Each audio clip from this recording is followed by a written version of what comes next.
Ok, j'ai compris. Bonjour, ravie de vous rencontrer. Plaisir partagé. Euh, déjà, on vous remercie encore d'avoir accepté notre invitation. Je pense que du coup, avant de commencer un petit peu, j'espère que ça résonne pas trop. Je suis toute seule dans une salle, donc j'espère que vous m'entendez bien. Ouais, pour l'instant, Euh, pas de problème, hein. Ouais. Super. Avec Louise et Eve, on aimerait un peu avant de commencer l'entretien, vous rappeler un petit peu sur pourquoi on a fait appel à vous et peut-être éventuellement aussi se présenter, parce qu'on va vous décortiquer un petit peu et vous poser plein de questions pendant l'heure à venir. Donc on aimerait bien aussi que vous appreniez à nous connaître un petit peu. Déjà, pour commencer, pour remettre un peu tout en contexte, on est trois élèves de Sciences Po en Bicursus et on a choisi en deuxième année la spécialité Humanité politique, dans un de ces cours qui s'intitule Récits, représentations et usages du passé.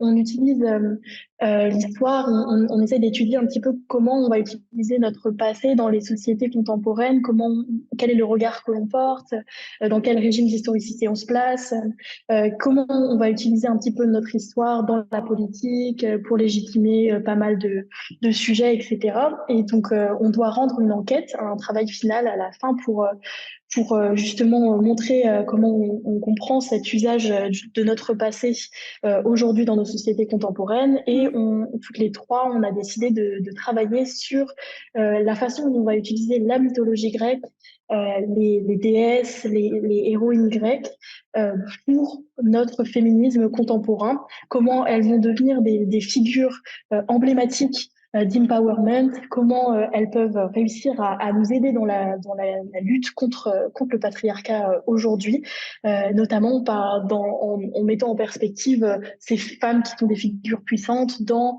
un monde qui était profondément machiste dans l'Antiquité. Donc voilà. Pour après essayer un petit peu de se présenter, je propose de commencer et après je laisserai bien sûr la parole à Eve et Louise. Moi, je m'appelle Ouais. Coralie Martin. Donc, c'est moi qui vous avais contacté en premier lieu. Et parce que, en fait, finalement, la mythologie, c'est quelque chose qui m'intéresse depuis que je suis toute petite. Ça a toujours été, ça fait partie de mon quotidien. Et comme je vous le disais un petit peu dans mon mail, en fait, pour moi, les mythes grecs, c'était un petit peu mes contes Disney à moi. Parce que, en fait, ma famille me racontait ça quand j'étais petite. Et donc, c'est comme ça que j'ai été baignée là-dedans. Et je me souviens en première, je faisais de la philosophie, littérature, et on avait étudié le Médée, la manière dont on parlait de Médée dans le théâtre. Et en fait, j'avais ressenti une profonde injustice face à cette figure j'avais l'impression qu'on diabolisait beaucoup. Et alors que moi, je ressentais beaucoup d'empathie pour cette femme. C'est un peu de là qu'est né le lien que j'ai fait avec la mythologie et le féminisme, où j'avais justement essayé de chercher comment réhabiliter cette femme puissante. Et ça avait guidé un petit peu après mes lectures. Et en terminale, donc j'avais acheté votre livre que j'avais lu, voire même dévoré, je crois.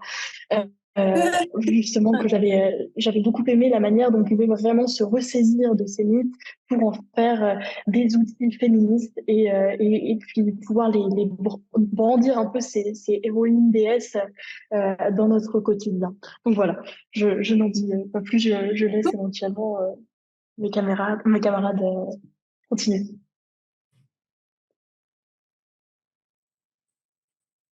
Et vous, Louise, comme Elles vous se voulez. font je pense qu'elles se font des politesses, non, toi, vas-y. Je peux y aller hein, si tu veux. Ouais. Vas-y, Louise.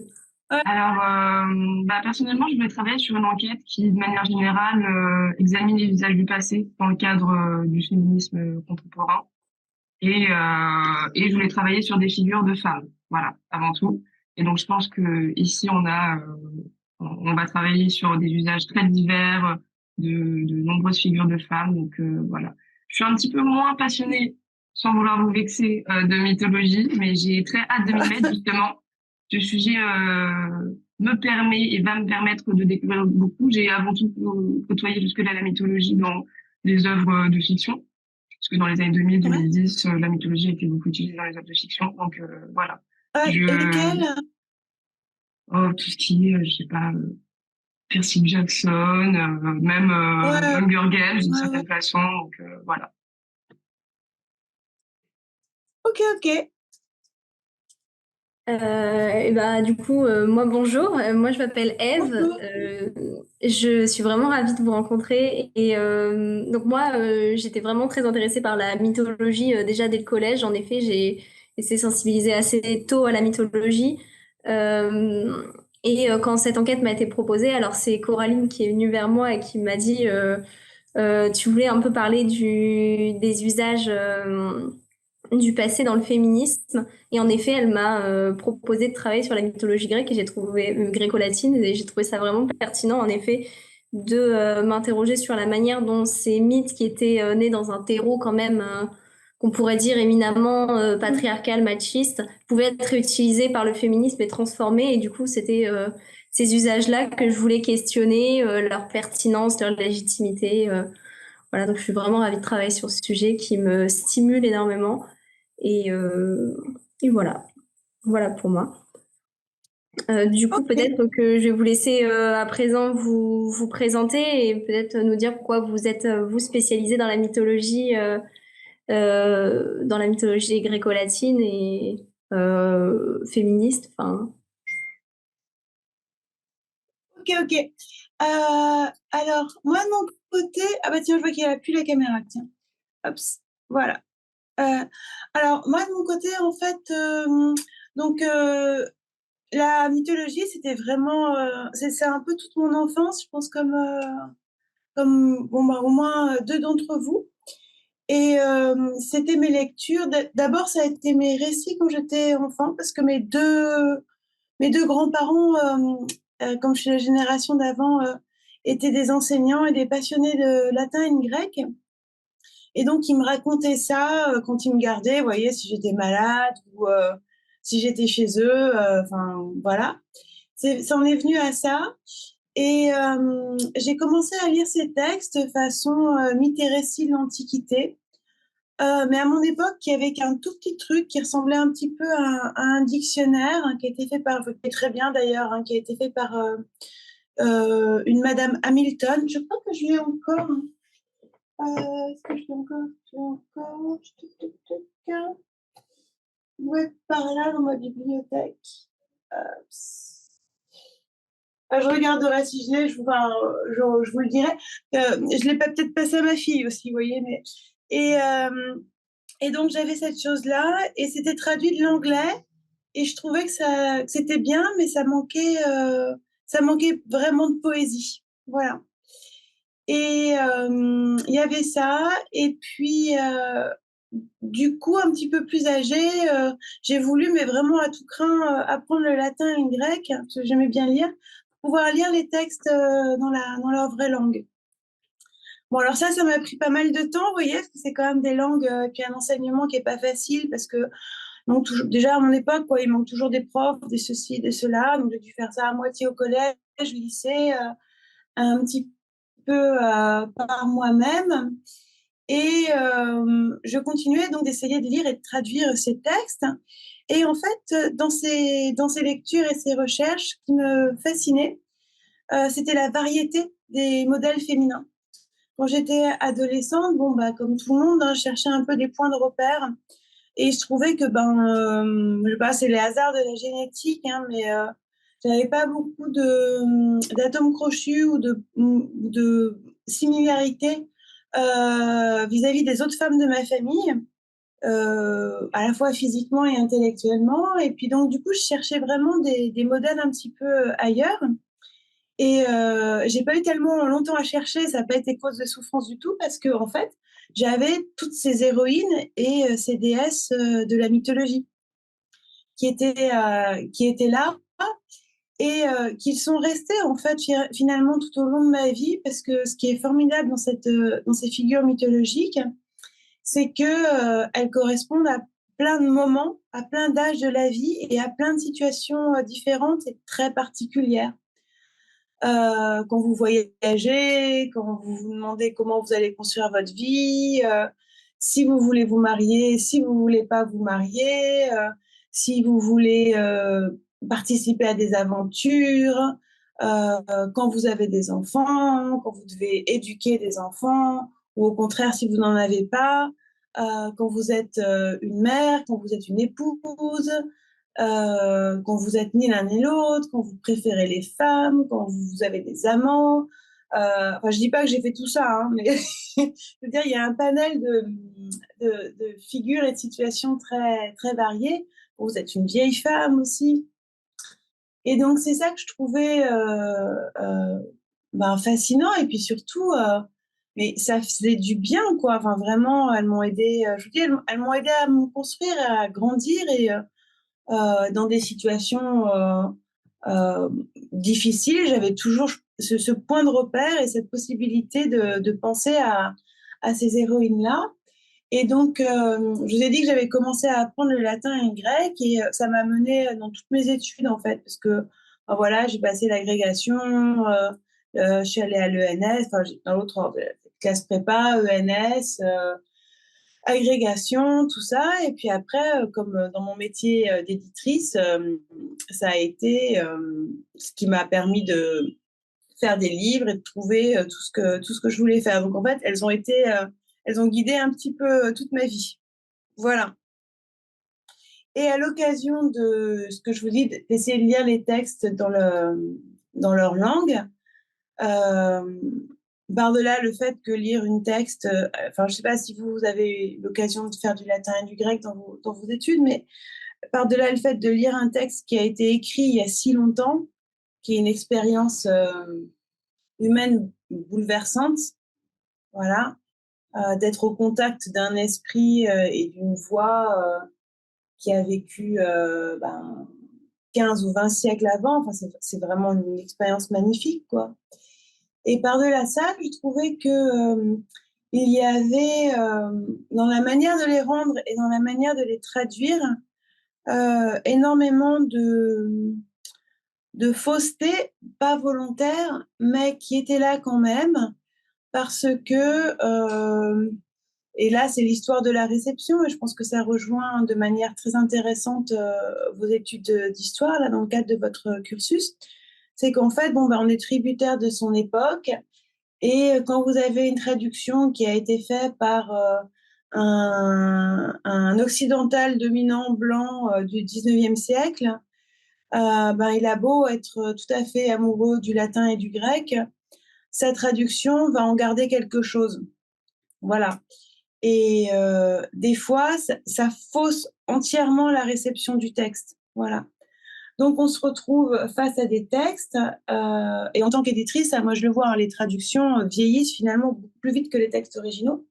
Donc, on va se retrouver face à des textes qui ont un filtre, en fait, qui ont le filtre de l'époque à laquelle ils ont été traduits. Et ce filtre va plus ou moins trahir les textes et surtout éventuellement les éloigner et de problématiques contemporaines. Par exemple, je ne sais pas moi s'il y a des débats sur peut-être le wokisme ou sur le fait que l'Iliade c'est le produit c'est le triomphe du mâle dominant blanc. Ça, c'est surtout le triomphe du traducteur qui était un mâle dominant blanc, vous voyez. Et c'est pour ça que ces textes, il faut les retraduire sans cesse. Et surtout, quand les gens ne peuvent plus accéder à la vérité du texte, c'est-à-dire simplement aux mots, quoi, en latin et en grec, pour y trouver ce que eux, dans leur génération, doivent y trouver, eh bien, c'est particulièrement gênant et il faut qu'il y ait des passeurs de flammes, comme moi j'ai essayé de le faire, qui en fait reformulent avec les mots et les problématiques d'aujourd'hui ces textes. Et je pense que sur la mythologie et le féminisme, du moins en France, j'ai dû être une des premières à le faire comme ça parce que ça avait jamais été fait de manière comme ça un peu générale, parce que sur un personnage, bien évidemment, vous avez les ouvrages de Madeline Miller, vous avez le Pénélope aussi, le nom de l'autrice me manque, mais elle est ultra, ultra célèbre. Enfin, vous le retrouverez facilement, quoi. Mais d'une manière comme ça, un peu globale et encyclopédique, pour être un avant-goût et donner envie de se pencher vers les autres, je pense que mon livre devait être un des premiers. Et c'est peut-être toujours le premier, je sais pas. Justement, Je ne sais pas si on exactement. Ouais. on reviendra un petit peu justement par la suite dans les questions, parce que vous avez évoqué beaucoup sur la plasticité, un petit peu des mythes qui dépendent de la traduction. Avant justement de revenir sur ça et aussi de votre œuvre, on avait envie de vous poser des petites questions un peu plus personnelles pour un peu brise-glace, pour savoir un peu vos préférences dans les mythes. Un peu, par exemple, vous vous sentiriez plutôt une Héra ou une Athéna, par exemple?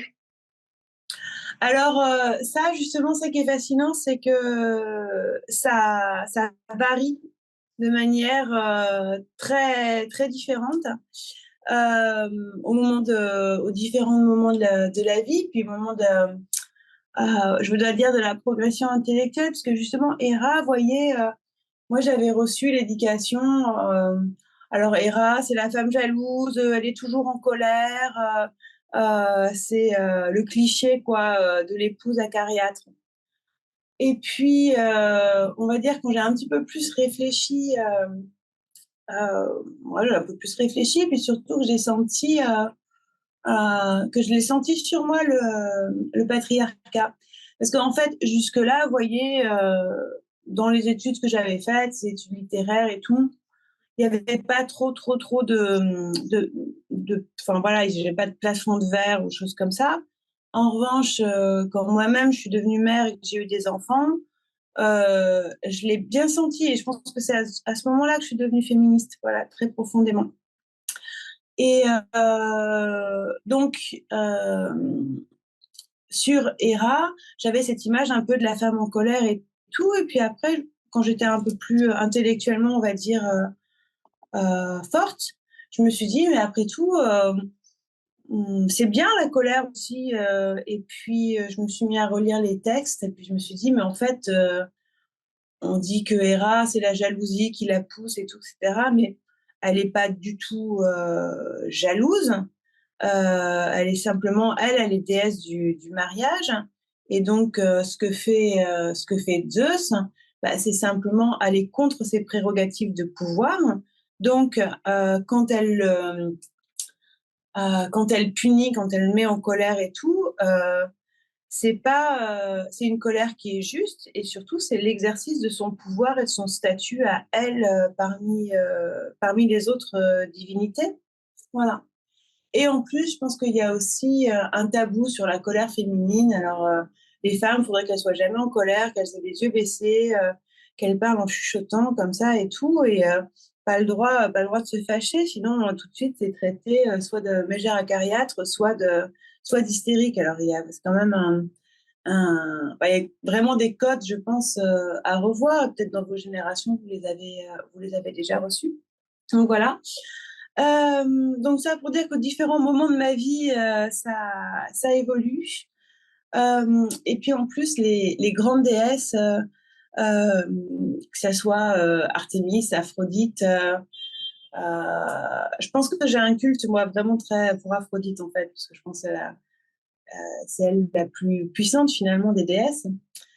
Elles sont quand même un peu écrasantes et j'ai peut-être pas autant de qualité que ça. Celle que j'aime beaucoup et je pense que ça dure depuis tout au long de ma vie, c'est la déesse Flora. Parce que c'est celle qui s'occupe c'est une déesse du printemps, hein, c'est celle qui s'occupe de faire fleurir les fleurs, donc, et qui est également la déesse du savoir. Parce que en fait, les fleurs, c'est aussi la médecine. Et donc, ce qui permet de soigner, ce qui permet de soigner. Donc, cette déesse-là, oui, je pense que c'est ma déesse fétiche à moi. Voilà. Et du coup, vu que là on parlait de déesse, niveau héroïne, vous seriez plus Pénélope ou Clytemnestre? Quelle héroïne emporterait votre cœur? Alors, du point de vue de la proximité, mais là, c'est à l'instant, enfin au moment, au temps T, quoi, parce que ça peut changer. Moi, j'aime beaucoup. Je me sens assez proche. Enfin, c'est un peu horrifique ce que je veux dire, mais je me sens assez proche de Clytemnestre parce que c'est vraiment... déjà, c'est une femme qui gouverne, c'est une femme qui prend le pouvoir et qui ne le veut pas, donc elle se dévoue vraiment pour sa cité. C'est une femme qui ne laisse pas de côté la sensualité parce que là, elle prend un amant.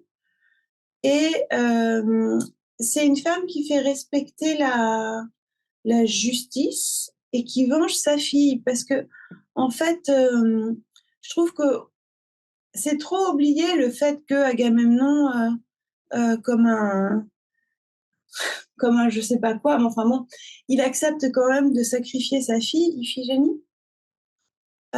Et c'est tout un stratagème hein, dans la pièce antique, c'est-à-dire que pour pas qu'Iphigénie ait peur et puis pour pas que Clytemnestre dise non, ben, il invente d'imaginer que Iphigénie va être mariée à Achille.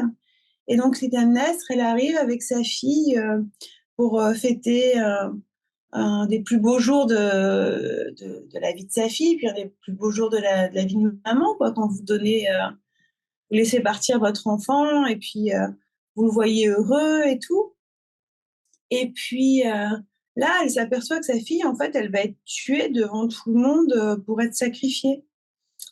Et enfin, c'est horrible, c'est complètement impardonnable. Et du point de vue du droit du sang tel qu'il était dans l'Antiquité, le crime de Agamemnon est bien pire que celui que va commettre Clytemnestre ensuite. D'ailleurs, vous noterez que Clytemnestre n'est pas punie par les dieux. Ça veut dire, c'est pas comme si elle avait des érignies et tout, etc. Au contraire de Oreste, qui lui va après commettre le crime et qui lui va être puni. Donc les dieux indiquent clairement que finalement, pour la justice, ce que fait Clytemnestre est tout à fait acceptable. Et donc elle est présentée comme un monstre. Alors je dis pas que ce qu'elle a fait, c'est formidable et qu'il faut faire pareil, hein, loin de là. Mais je veux dire, c'est pour moi typique du fait que la culpabilité, ça va toujours à la femme en général et à la mère en particulier, parce que c'est elle qui va être blâmée, alors que ce qu'a fait celui qu'elle tue, enfin ce qu'a fait Agamemnon, est vraiment pire. Voilà. Donc j'aime bien Clytemnestre, dans le sens où je pense qu'elle aimait juger, et puis je la comprends. Voilà. Et sinon, j'aime beaucoup aussi Ariane comme héroïne, parce que donc Clytemnestre, elle a une vie horrible, hein, donc, enfin, à part le moment où elle peut gouverner et qu'elle a son amant et tout, mais sinon c'est vraiment pas une vie drôle. En revanche, Ariane, je trouve qu'elle s'en sort mais très très bien. Donc Ariane, c'est l'histoire du labyrinthe. Elle part avec Thésée. Donc déjà, c'est une femme intelligente et cultivée, parce que c'est elle qui trouve le moyen de sortir du labyrinthe, hein, qui connaît le moyen de sortir du labyrinthe de Dédale. Elle part avec Thésée, donc elle fait ce qu'elle veut par amour. Et puis, quand Thésée l'abandonne, parce que c'est quand même pas la personne la plus relisante de la mythologie grecque, elle, ce qu'elle fait, c'est qu'elle est seule sur cette île, hein, c'est entouré de sauvages, il y a des animaux. Normalement, elle est vouée à la mort, hein, la pauvre. Comme elle a du courage et comme elle est intelligente, elle arrive à s'en sortir. Et c'est vraiment la survival sur l'île, quoi. Il n'y a rien. Donc, enfin, elle doit absolument tout faire. Et arrive Dionysos, le dieu de la fête, et là, elle part avec lui.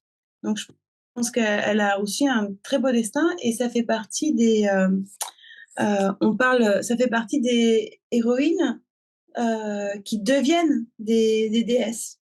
Voilà. Donc, elle atteint vraiment l'immortalité.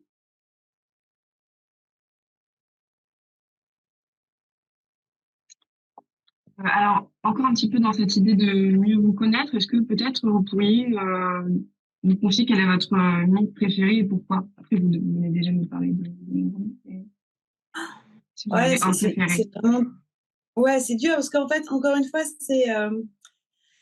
ça change, ça change énormément suivant les situations de vie, quoi. Vous voyez? Euh, un mythe préféré. J'ai des scènes que je trouve très très belles dans la mythologie. Par exemple, le moment où Artémis va voir son père et qu'elle lui demande à avoir absolument la liberté totale, pouvoir faire absolument tout ce qu'elle veut. Ça, c'est un mythe que je trouve très beau parce qu'il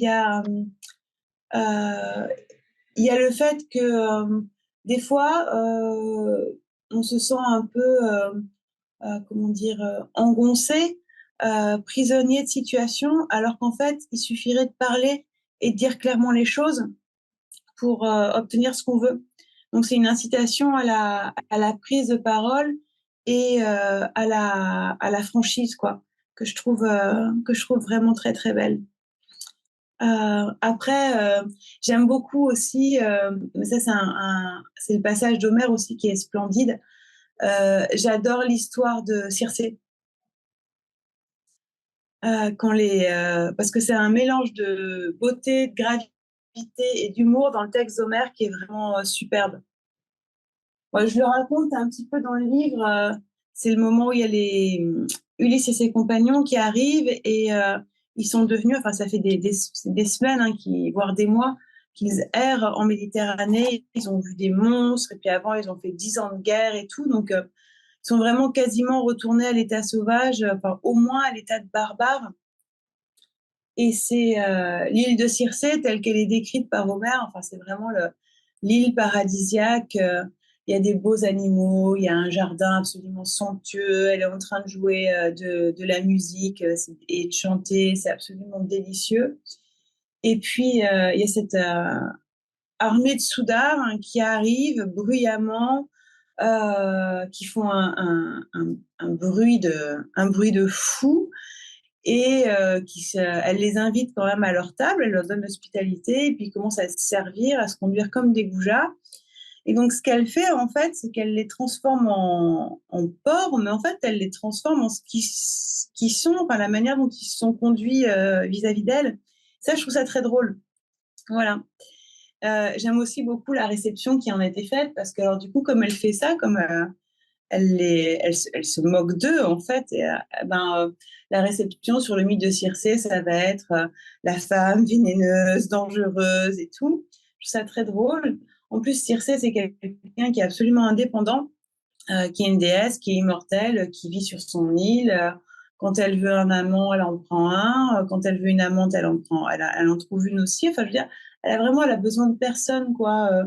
C'est l'autarcie, enfin, c'est la déesse, quoi. Elle-même est une île, quoi. Voilà. Donc, ce mythe-là, je le trouve très drôle. Et puis, le fait qu'au final, comme Ulysse lui demande par la suite de retransformer ses hommes, elle dit OK, elle les retransforme, mais le texte d'Homère précise qu'elle les retransforme en une version meilleure et mieux éduquée d'eux-mêmes. Donc, au passage, elle a aussi un côté un peu de femme éducatrice qui est assez plaisant. Puis je dis, dans le texte d'Homère, c'est à la fois très majestueux et puis avec une petite pointe d'humour qui est vraiment très bien. Et pour la petite histoire, quand elle retransforme là les marins d'Ulysse, elle leur demande alors est-ce que vous voulez vous redevenir homme et tout. Et puis il y en a un qui répond non, non, moi je préfère rester cochon, c'est trop bien.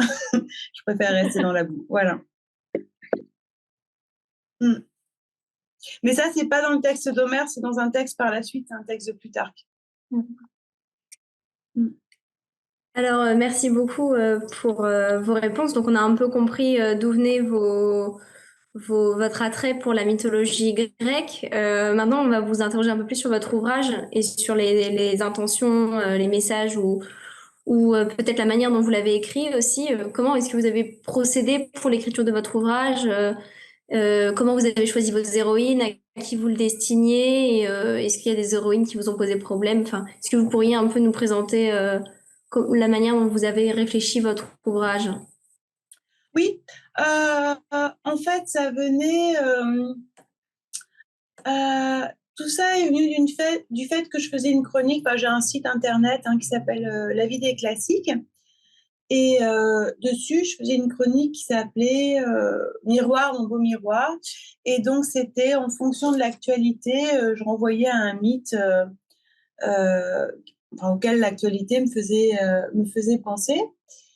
Et puis, là, je me suis aperçue qu'effectivement, je renvoyais très souvent à des mythes qui concernaient les déesses et qui étaient en lien avec le féminisme, parce que c'est une chose qui est en train comment dire, de se généraliser, et il y a une libération de la parole qui s'opère, quoi, et les choses avancent un petit peu plus. Donc là, je me suis dit, tiens, mais en fait, c'est vrai, tous ces moments de vie où j'ai eu, moi, avec des héroïnes qui m'ont aidé à avancer, à progresser, à être toujours fière, en fait, d'être une femme, quoi. Enfin, vous voyez, et à rien m'empêcher à cause de ça.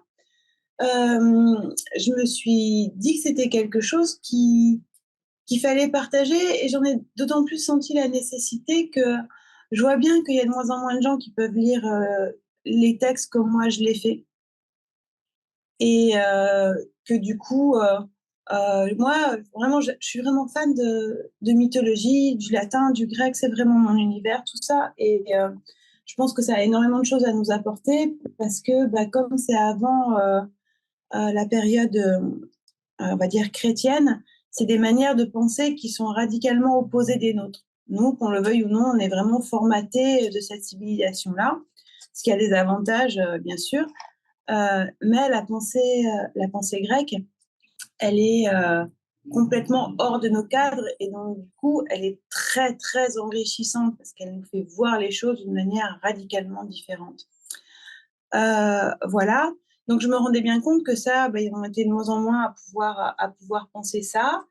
Et donc du coup, je me suis dit, puis surtout moi, je voulais pas que ces mythes ils tombent dans une espèce de vox populi, de vieux monsieur, et puis les éditeurs, de toute façon, ça coûte cher de faire des nouvelles traductions, donc s'il n'y a pas de public derrière, et ben, ils ne peuvent plus le faire.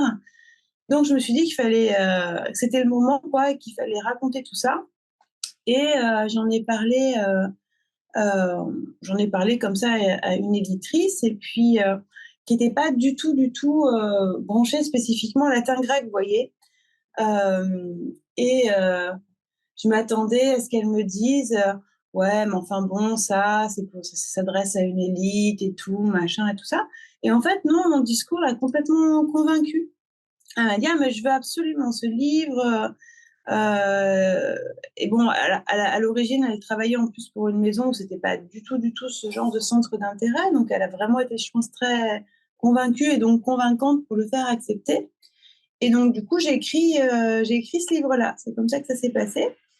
Et bon, il a eu quand même pas mal de succès, en fait, même beaucoup, je pense. Et puis, ce qui m'a fascinée, ce que j'ai préféré, parce que bon, j'avais fait des livres jusqu'ici, mais des livres un peu plus érudits. Et puis, bah voilà, très souvent, bah, comme je suis une femme, hein, et alors en plus, j'ai tous les torts, parce que non seulement je suis une femme, mais en plus, j'habite en province et j'ai des enfants, vous voyez. Donc, du point de vue de la sphère médiatique parisienne, je ne suis pas du tout, je suis hors cadre, quoi. Et donc, quand j'écrivais, bah voilà, ça allait être avec des co-auteurs, donc des garçons qui étaient forcément plus médiatisés que moi, parce que des garçons, alors que moi, voilà, je m'occupais de mes gamins aussi. Et donc, en fait, l'attrait, tout ce qui est les salons, les choses comme ça, je l'ai découvert à l'occasion de ce livre-là. Et j'ai vu mes lecteurs. Et ce qui m'a fascinée, c'est que bah, c'est des gens de votre âge, en fait. Et je me suis dit, ah ouais, alors là, j'ai vraiment réussi, parce qu'en fait, mon bouquin, il, il crée une génération, en fait. Il y a plein de gens qui ont ben, autour de 20 ans, et puis qui sont dans leur vingtaine, et qui ont voulu avoir ce livre. Et donc, du coup, bah, c'est réussi, parce que eux, ils pourront continuer à passer les choses après, quoi. Voilà.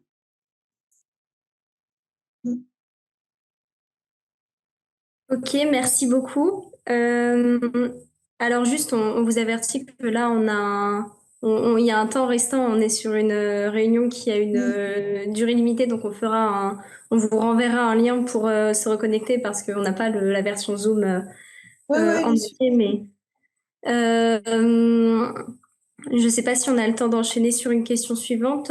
Coraline, Louise? On peut au moins introduire, ouais. Euh, Ok, donc du coup, vous avez fait cette entreprise un peu de vulgarisation qui a touché plus de jeunes.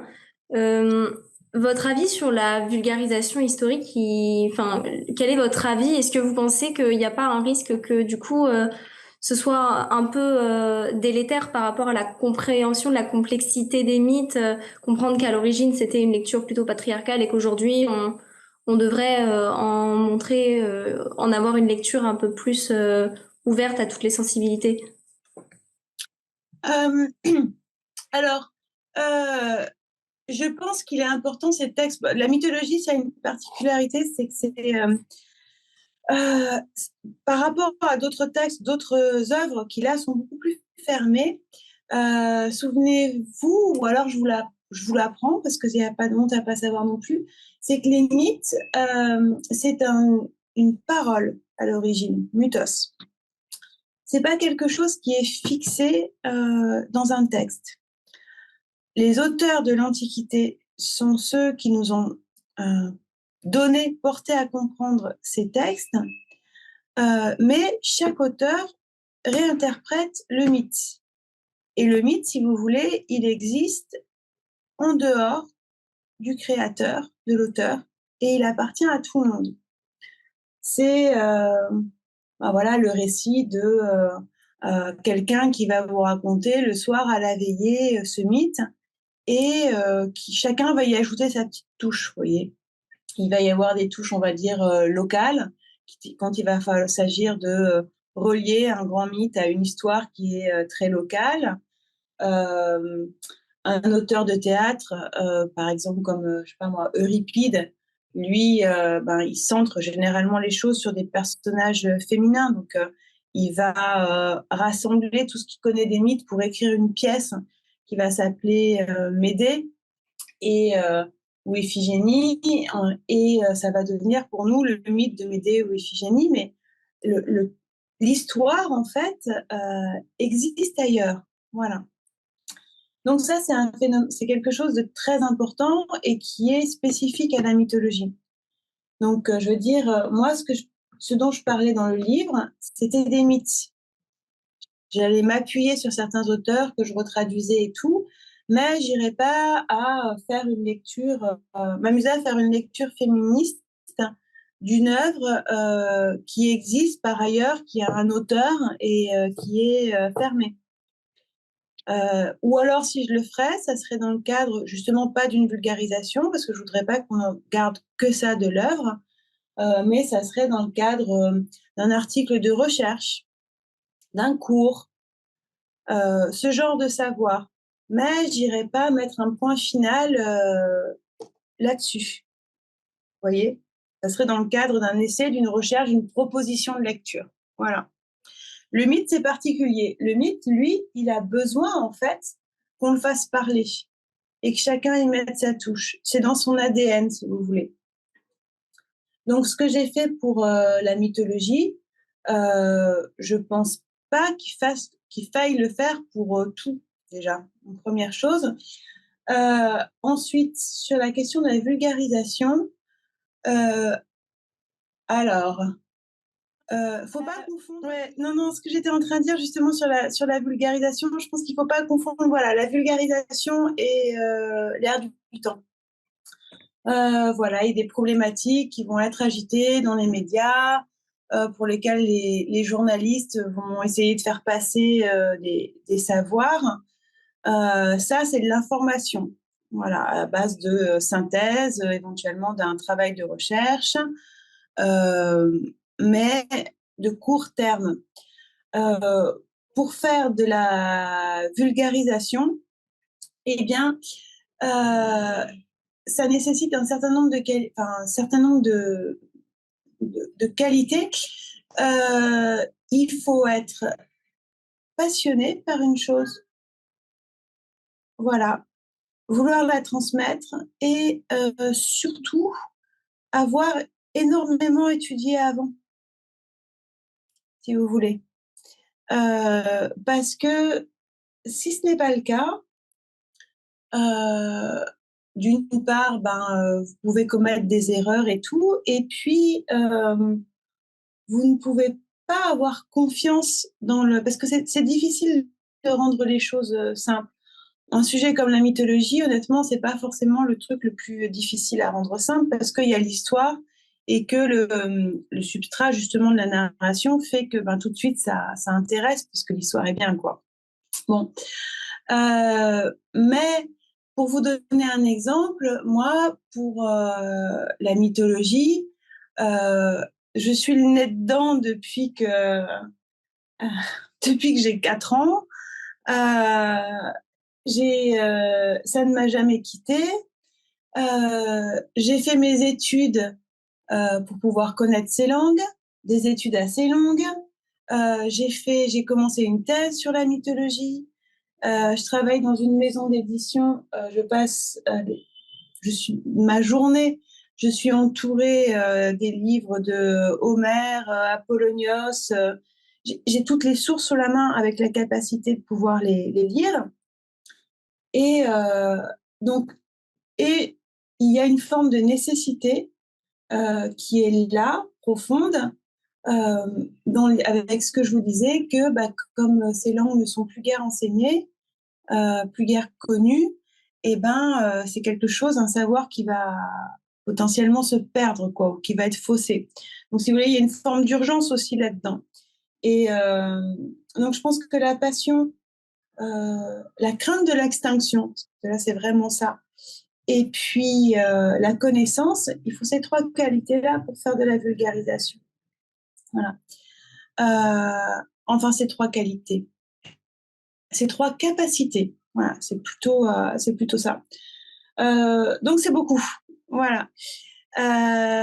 Donc, je pense que dans ce que je voulais vous dire, c'est que pour moi, la vulgarisation, c'est pas un petit exercice de synthèse des choses en l'air du temps pour plaire aux gens. Il y a vraiment cette nécessité de transmettre un savoir qui potentiellement peut s'éteindre. Voilà. D'accord. Et donc, de Merci. donner envie aux autres de s'y mettre, quoi. Donner envie, puis surtout de donner les moyens, quoi. Et justement, dans cette veine-là, vous nous aviez parlé au début des romans de Madeleine Miller, justement. On en a d'autres. Moi, je sais que j'ai beaucoup lu Jennifer Saint Ouais. que j'ai adoré. Et il y a aussi d'autres livres, pas pour l'attrait de la mythologie, je m'étais intéressée à un de Hadès qui s'appelle Hadès et Perséphone de Scarlett Sinclair. Est-ce que vous en aviez entendu parler? Ah, je l'ai pas lu. J'en ai entendu parler, oui, parce que alors en plus Perséphone, je l'aime beaucoup. Enfin, je trouve que c'est une très très belle histoire. Et donc, mais je l'ai pas lu celui-là. Je peux pas dire. Ceux de Madeleine Miller, je les adore moi personnellement. Puis elle a le talent. C'est une romancière, donc elle écrit, elle raconte une histoire et c'est bien, quoi. Voilà. Est-ce que vous Mais pensez après, moi, que d'autres... pardon, comment? pardon. J'allais vous questionner sur peut-être d'autres médiums pour faire de la médiation concernant ou de la vulgarisation concernant la mythologie. Est-ce que vous pensez que le théâtre ou les jeux vidéo, le cinéma, ça peut aussi être des bons médiums pour parler de mythologie, ou est-ce que cet usage réfléchi, on parlait de connaissances, est-ce que c'est moins possible à travers d'autres médiums de faire des usages réfléchis de la mythologie? Oh encore une fois, la mythologie, c'est particulier parce que elle est aussi beaucoup dans les images. Moi, je parle des textes parce que c'est mon univers. Mais vous voyez, par exemple, dans l'Antiquité, la mythologie, elle était sur les murs, sur les vases, dans les fêtes religieuses. Euh, Elle était vraiment partout. Donc, que ça soit récupéré par les arts de l'image, que ce soit le cinéma, que ce soit les jeux vidéo et tout, pour la mythologie, je trouve que ça a énormément de sens. Ça s'y prête particulièrement, quoi.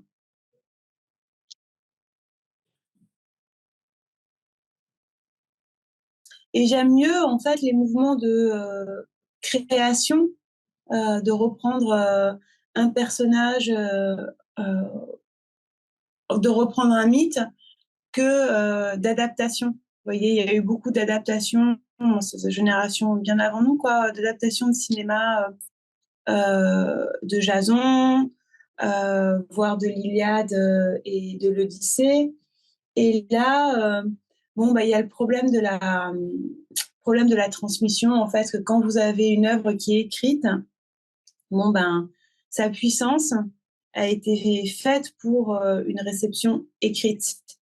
C'est-à-dire que si vous lisez l'Iliade ou l'Odyssée, ou si vous lisez Apollonios de Rhodes pour Jason et Médée, ces pensées et la beauté naît du fait que vous lisez ça, ben, c'est un exercice de lecture, donc ça veut dire le silence, ça veut dire une forme de solitude et de dialogue avec l'auteur, une forme d'oubli de soi, de perte de sa corporéité, en fait, quand on lit, parce qu'on se met en situation confortable. Et puis, c'est juste un dialogue de voix, en fait, qui s'instaure. Donc, une des choses qui font que bah, voilà, ça vous plaît quand on le lit, bah, ça, si vous le voyez dans quelque chose qui est complètement différent, où il va y avoir énormément de sons, ou au contraire, vos sens vont être sursollicités, et ben, faut être un sacré génie de cet art-là pour arriver à reprocurer le même plaisir, parce que en fait, la forme le rend complètement différent. Ça, c'est une manière un peu compliquée, je dois dire, d'essayer de faire comprendre que adapter l'Iliade et l'Odyssée ou adapter un mythe à l'écran, c'est très très difficile en fait quand vous avez le substrat d'un texte, quand vous partez d'un texte. Voilà. Quand vous partez de mythes que vous récupérez, de ça, de là, de documentation et tout, etc., finalement, c'est beaucoup plus facile parce que vous vous adressez à un public qui n'aura pas forcément l'attente du livre, de cette qualité de situation et de plaisir qu'il aurait pu avoir. Voilà. Ce que je veux dire, c'est que c'est plus facile de verser de la mythologie à l'écran que de verser une œuvre littéraire, même si elle parle de mythologie, à l'écran. Voilà.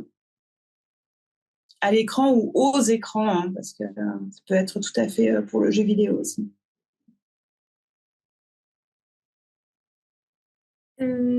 Merci. Moi, j'ai une petite question qui va revenir un peu sur ce sur quoi je vous interrogeais tout à l'heure. Est-ce que, selon vous, les figures féminines de la mythologie, donc que vous présentez comme des femmes insoumises, émancipées, puissantes, est-ce que c'est uniquement la projection de nos valeurs contemporaines, ou est-ce que on peut imaginer que pendant l'Antiquité, elles pouvaient réellement être puissantes? Alors, ça, c'est la question du mythe et de la réalité. Voilà. Donc, vous avez commencé à présenter les sociétés antiques, des sociétés machistes, patriarcales et tout.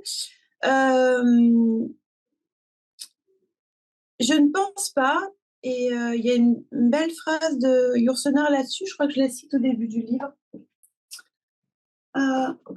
qu'une société, enfin je regarderai pour la phrase après, je ne pense pas qu'une société qui a pensé des figures de femmes si puissantes, voilà, et honnêtement, enfin, les déesses sont quand même toutes supérieures aux dieux, quoi. Donc, je ne pense pas qu'une société qui a été capable de penser ça ait pu être si machiste que ça, quoi. Vous voyez? Nous, on est dans une société extrêmement patriarcale, enfin, encore patriarcale, et dans certains pays extrêmement patriarcale. euh, les héros et les héroïnes qui sont créés, euh, ben voilà, c'est des super-héros, hein, c'est des Superman, c'est des Daredevil. Et ensuite, il y a la version féminine qui est un peu la copie, mais en fille, du personnage. Vous voyez? Euh, euh, dans l'Antiquité, moi je trouve que sur la mythologie, c'est quand même plutôt l'inverse. Donc, je me demande s'il n'y a pas aussi une relecture, enfin une réétude de l'histoire qu'il faudrait faire. Parce qu'il n'y a pas, quand je vous disais que pour la littérature, les traducteurs et tout, ben, c'était des mâles dominants occidentaux du 19e et du 20e siècle, je me demande, après, je ne suis pas historienne, donc c'est un travail pour un historien, ça, je me demande s'il n'y a pas une histoire de l'Antiquité qui a été faite également à travers ce prisme-là. Voyez. Et que, en fait, j'ai un exemple quand même pour prouver ça, parce que ça vient des lettres. Donc, on parle, vous devez connaître le terme, du gynécée, donc un mot grec. Le gynécée, l'endroit où il n'y a que les femmes. Voilà. Si vous prenez la peine d'ouvrir un dictionnaire de grec, vous verrez que le mot gynécée n'y est pas. Il n'y a, en tout cas pour la période classique, après pour la période chrétienne, c'est autre chose. Parce qu'il y a des dictionnaires de grec et le grec biblique, quoi. Il n'y a aucun texte de l'Antiquité où il est question de gynécée.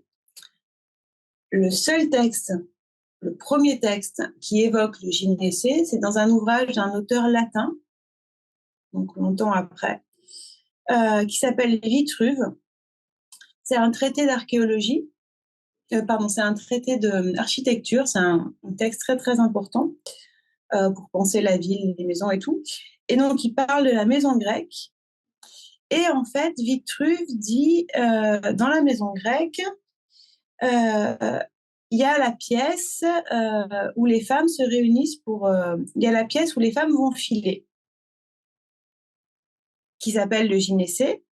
Et il y a la pièce où les hommes se réunissent seuls pour boire et discuter, qui s'appelle l'androne. Et en fait, parce que Vitruve précise pour la pièce des hommes qui se retrouvent entre hommes tout seuls, et ben juste à partir de ça, hein, on en a déduit que dans le gynécée, les femmes étaient seules, que les femmes pouvaient y aller, et la petite cerise sur le gâteau, qu'elles y étaient enfermées. Mais il n'y a absolument aucun texte finalement qui le dit. Et il n'y a également aucune preuve archéologique pour le moment qui a été trouvée de pièces qui auraient été exclusivement féminines et avec un verrou, un cadenas ou quoi que ce soit, enfin l'idée d'enfermement, quoi. Cette idée-là de gynécée, en fait, c'est une création du 19e à partir, au moment de l'orientalisme, en fait, donc la fascination pour l'Orient, qui est un mélange, en fait, un petit peu avec le harem, la pièce des femmes, voilà. Donc, en fait, il y a une création historique et l'idée pour nous que les Grecs ont inventé le gynécée, en fait, bah non, c'est nous qui avons inventé au 19e, 20e siècle cette idée que les Grecs avaient eu un gynécée et qu'ils y avaient tenu les femmes recluses. Voilà. Et je me demande s'il n'y a pas d'autres situations, en fait, comme ça. Oui, justement, en fait, c'est assez intéressant que vous pensiez ça parce que en discutant un peu de l'enquête avec Louise et Ève, on se disait, en fait, c'est vrai que nous, on part du principe, on a posé le postulat que c'était une société machiste en vue des idées et des représentations qu'on en faisait, et on s'est dit que ce serait peut-être aussi intéressant d'essayer de remettre en perspective, nous, ce qu'on a considéré comme un présupposé, et d'essayer de voir un peu comment justement on peut nuancer ça. Après, justement, Ève et moi, on est en bicursus histoire et l'année dernière, on a eu des cours d'antiquité grecque avec un historien qui s'appelle François Lefebvre et qui nous a enseigné justement le gynécée, qui nous a parlé justement de la citoyenneté qui se faisait au détriment des femmes, etc. Et donc, c'est vraiment quelque chose qui est profondément ancré dans nos études d'histoire. Et Oui, enfin, je pense que ce qui est aussi intéressant, c'est de ce que vous avez dit, le fait que ça peut être aussi des créations en vue de notre œil contemporain. Je sais que moi j'avais aussi lu je m'éloigne un petit peu là du sujet, mais je pense que c'est pertinent. oui, J'avais lu des choses concernant le mode de fonctionnement de la famille pendant la préhistoire, où on avait considéré que c'était tout de suite la femme qui restait à la maison pendant que l'homme partait chasser. Et en fait, on s'est dit aussi que finalement, c'était peut-être aussi un biais de la part des ethnologues, de la part des anthropologues et des archéologues, la manière dont ils avaient étudié ça et qu'ils avaient considéré reconstruire l'histoire de ces temps-là, en fait, en reproduisant une société patriarcale qui, en fait, était la nôtre et pas forcément la leur. et pas forcément là. Ah bah, c'est le coup classique de l'archéologue qui trouve des ossements et puis il y a une arme, donc il pense que c'est un homme, mais en fait, Mm. quand on étudie bah, la largeur du bassin, des choses comme ça, on va percevoir que non, c'était une femme. Vous voyez, il y a eu effectivement, il y a eu un ouvrage et puis il y a eu un documentaire aussi récemment sur cette question-là, quoi. Moi, je pense que pour l'histoire aussi, puis même vous, donc vous êtes au moment des études, hein, donc vous apprenez, vous engrangez énormément de choses. Mais je pense que plus tard, ou même dès maintenant, c'est intéressant de le remettre en question et de dire est-ce que ça, il faut que je le prenne à quel point il faut que je le prenne comme argent comptant. En fait, c'est simplement exercer son esprit critique. Bon, bah là, voilà, il y a un prof, donc vous êtes dans une grande école, il y a quelqu'un qui se met de venir vous faire un cours. Bon, on peut estimer qu'il va vous enseigner ce que lui il croit être vrai, mais rien ne vous empêche de le remettre en question. Vous voyez. Mm. Et c'est comme ça que vous allez avancer, trouver des choses et toutes ces choses-là, quoi. Justement, aussi pour continuer un petit peu sur peut-être parfois les biais historiques, j'avais lu cet été un livre intéressant d'un historien qui s'appelait Walter Otto sur les dieux de la Grèce Mhm. et il parlait de justement, il prenait chaque figure et il expliquait un peu leur ethos et quel lien on pouvait faire de ce fait avec les valeurs que ces dieux et déesses prônaient avec la société. Et ce que j'avais trouvé particulier, j'aimerais bien justement avoir votre avis là-dessus, c'était que quand c'était des femmes, par exemple quand il parlait d'Athéna et de la guerre, et ben en fait il allait dire que elles s'octroyaient des valeurs d'hommes. Quand c'était Mhm. Aphrodite qui euh, qui était puissante, ben c'était pareil. C'était en fait là, elle faisait preuve de masculinité. Elle sortait de son genre assigné et elle faisait preuve de masculinité. Il disait en fait que les déesses, elles sortaient un petit peu de la vision traditionnelle de la femme, mais en fait, si elles étaient puissantes, c'était parce qu'elles devenaient hommes, en fait. Et j'avais trouvé ça très particulier comme analyse. Et donc, je voulais savoir comment vous, avec l'analyse féministe que vous faites des mythes, comment vous arrivez en fait, à prôner plutôt des féminités plutôt que justement une masculinité qui serait féminisée étrangement, en fait. Bah, alors, le livre de Walter Otto, c'est un grand savant, mais il est de son temps, hein, je sais, c'est un Tout à fait. un vieux bouquin. Ouais, mais voilà, il parle depuis ce qu'il est, depuis une société particulièrement corsetée. Je pense qu'à son époque, justement, les femmes portent encore des corsets. Et même si c'est un grand savant, quelqu'un de très intelligent et un esprit très puissant, il est dans il est dans sa société, quoi. Et moi, je pense en plus que c'est aussi à nous, les femmes, de, pour le coup, éduquer les hommes et leur montrer les vertus du non-patriarcat, quoi. Et sur la guerre, moi, ce que je trouve, moi, avec mon regard qui déconstruit un petit peu les choses et puis qui a tendance à m'abstraire de tout ça, moi, ce que je trouve frappant, c'est qu'il y a deux dieux de la guerre dans la mythologie grecque. Un dieu de la guerre dans sa dimension de violence et d'horreur, qui est Arès, euh, et puis un dieu de la guerre dans sa dimension de victoire et de civilisation, qui est Athéna. Et ce truc de dire que parce qu'elle fait la guerre, euh, elle est masculine ou virile, c'est notre travers à nous, pas du tout, pas du tout celui que vous voyez chez Homère. Il y a un texte qui est très beau d'un auteur qui est un petit peu moins connu qu'Homère, qui s'appelle Callimaque.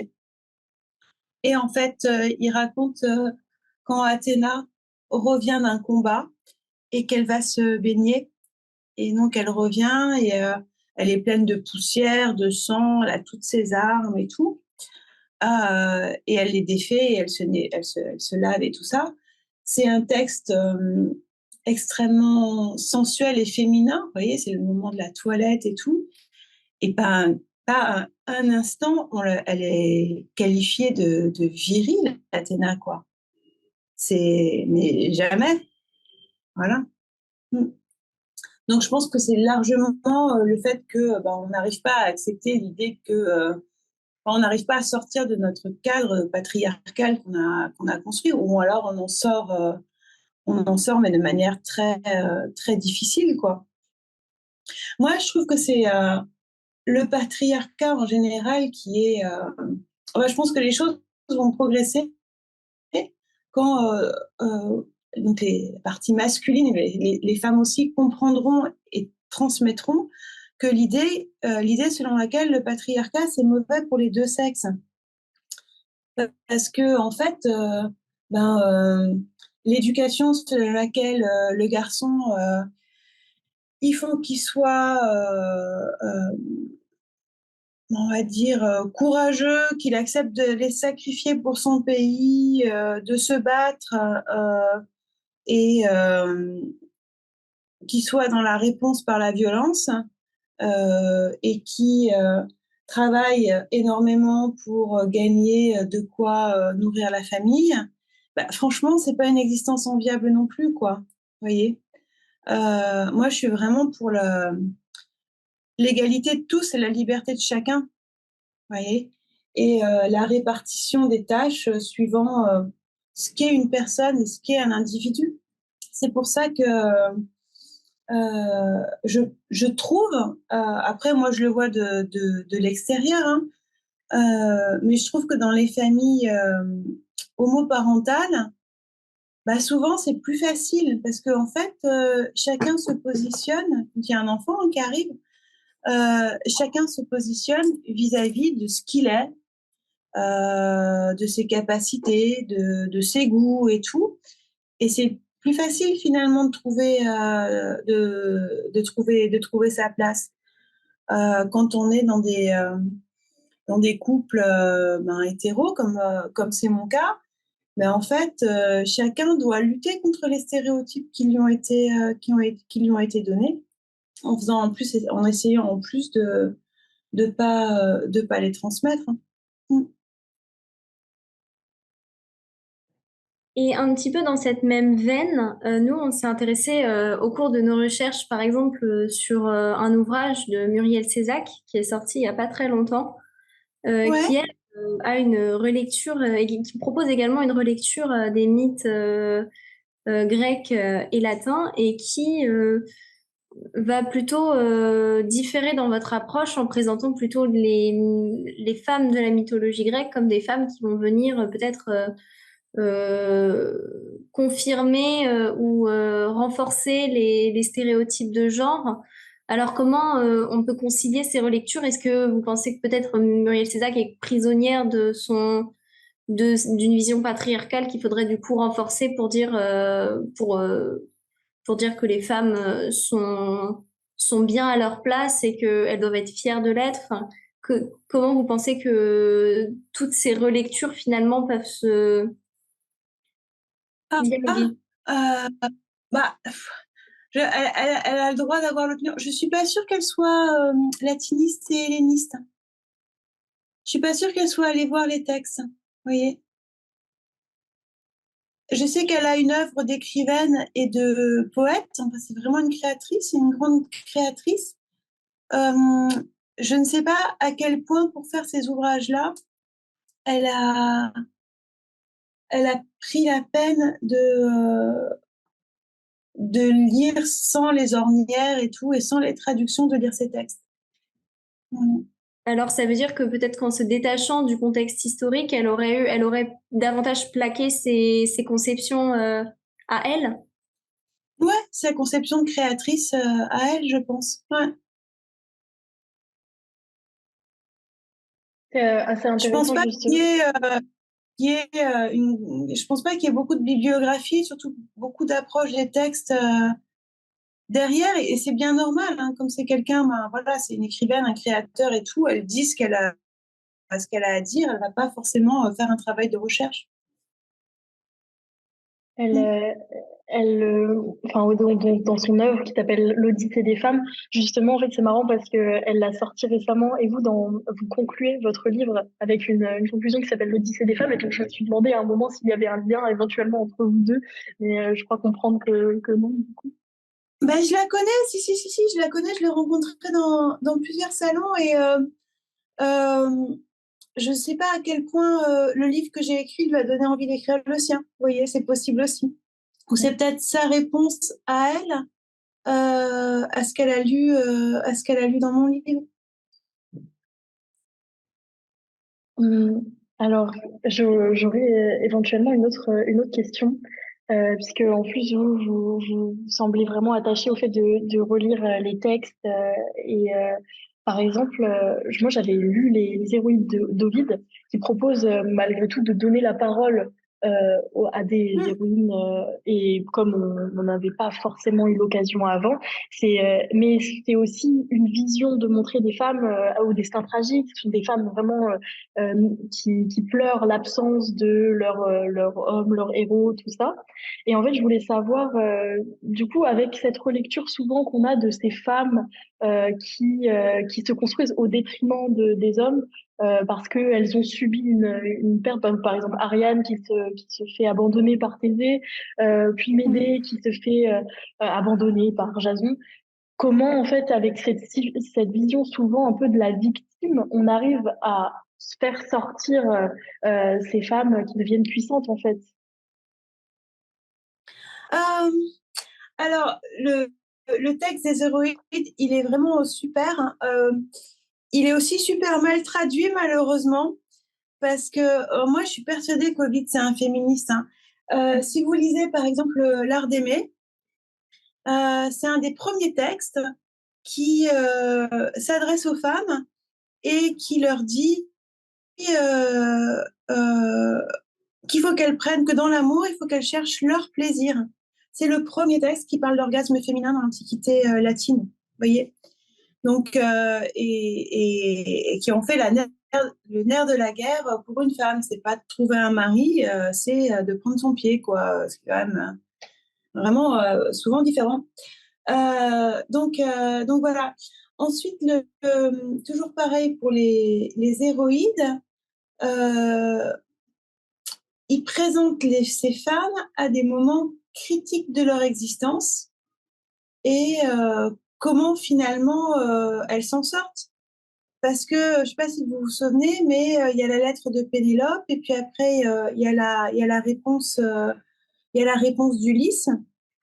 Donc, c'est plutôt, il libère, enfin, à mon sens, hein, il libère la parole des femmes dans des situations critiques. Voilà. Et bon, bah, dans la vie, on est tous à un moment ou un autre, surtout en amour, victime de quelqu'un. Et on s'en veut d'avoir fait ça et tout. Et puis, il faut continuer d'avancer. Voilà.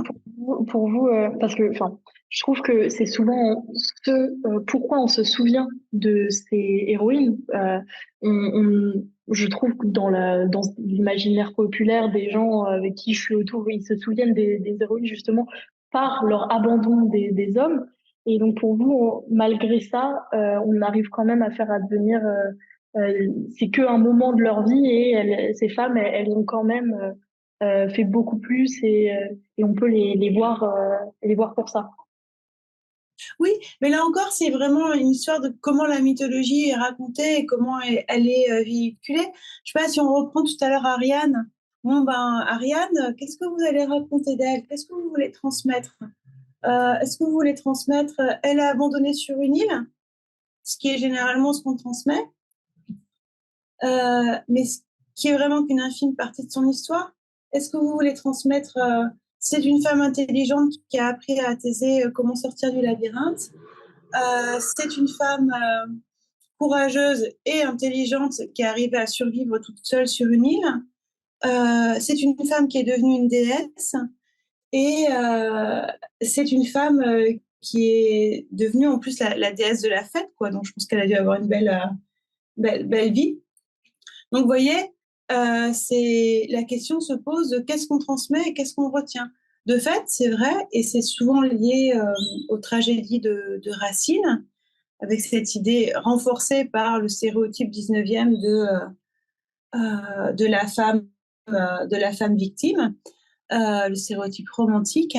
Mais c'est vraiment qu'une infime partie de son histoire.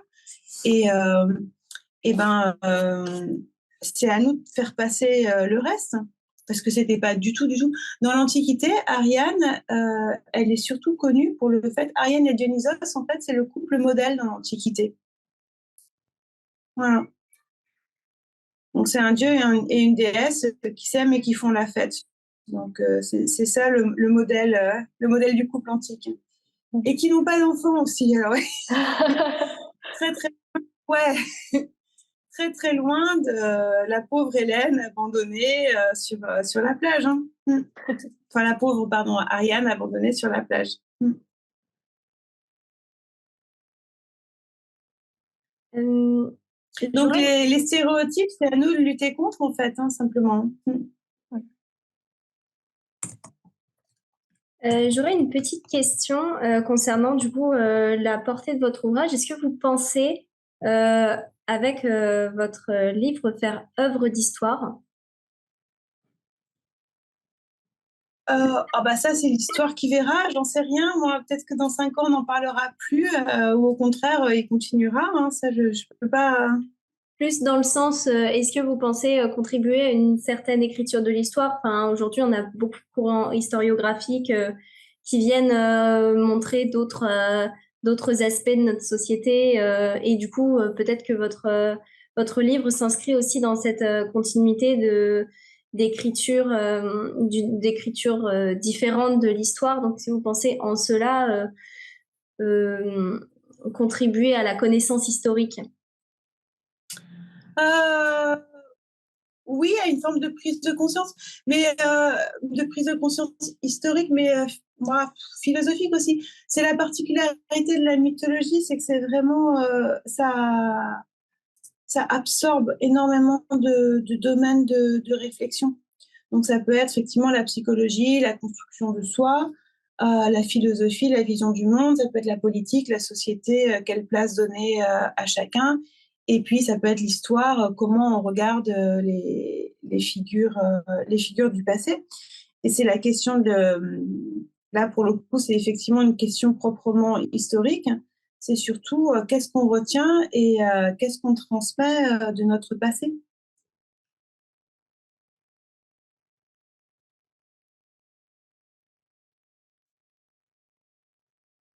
Je vois que le Zoom va encore doit arriver à terme.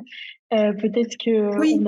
on a déjà pris beaucoup de votre temps et donc on va peut-être pas vous embêter encore plus. Donc on va peut-être proposer de conclure. Et Oui. pour ça, on avait eu l'idée de vous proposer un petit jeu de correspondance pourquoi pas abordant des figures féministes actuelles et voir comment on pourrait les relier avec des déesses ou des héroïnes. Par exemple, si on dit Greta Thunberg, est-ce que on peut dire que c'est une Gaïa, une Artémis? Qu'est-ce que vous en pensez, par exemple?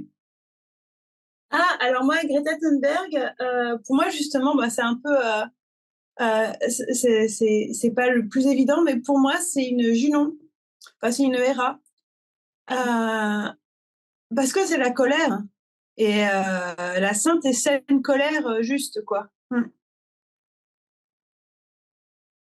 Par exemple, Martha Amini ou Oui, Martha Minuk qui s'est illustrée justement parce qu'elle a refusé de mettre son voile et qui, hélas, en est morte en Iran. Je ne sais pas si vous en avez entendu parler. Ouais. Pour, Euh, pour vous, ce serait... Moi, je l'ai plutôt rapproché à une Antigone, par exemple. Qu'est-ce que vous en pensez? hmm.